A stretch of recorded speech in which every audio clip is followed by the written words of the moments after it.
en 2019, je me suis cherché une formation dans le cadre de laquelle j'ai pu exercer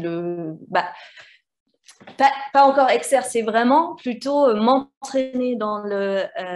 dans le travail du comédien, de la comédienne. Et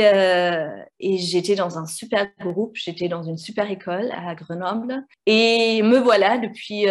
maintenant 8 mois sortie de cette formation et comédienne de profession et aussi pédagogue de théâtre parce que je continue justement à faire ce que j'ai fait à l'université, à savoir je fais des interventions de théâtre en allemand dans les écoles et dans l'université. Et je donne aussi des formations pour les professeurs d'allemand pour qu'eux, justement, ils puissent intégrer des éléments de théâtre dans leurs cours.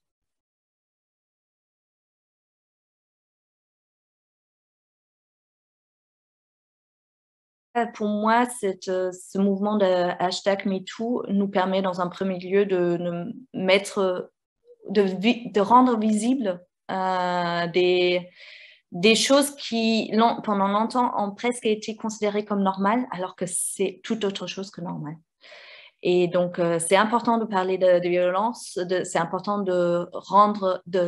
permettre aux gens de prendre conscience par rapport aux violences qui se passent dans notre société. Et surtout, pour moi, ça permet à plein de femmes de se rendre compte d'abus qu'elles ont peut-être vécu, mais où elles n'étaient même pas conscientes de la violence ou de l'abus qui leur a été causé.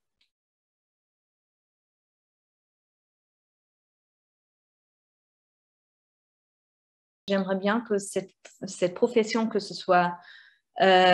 comédien, comédienne, que ce soit auteur, autrice de théâtre, que ce soit metteur en scène, etc., tout ce qui est lié à cette profession, mais pas que au théâtre, aussi en général le spectacle vivant, les arts, que ce soit d'autant plus valorisé dans la société et qu'on se rende compte enfin que sans les arts, sans la culture, une société n'est rien.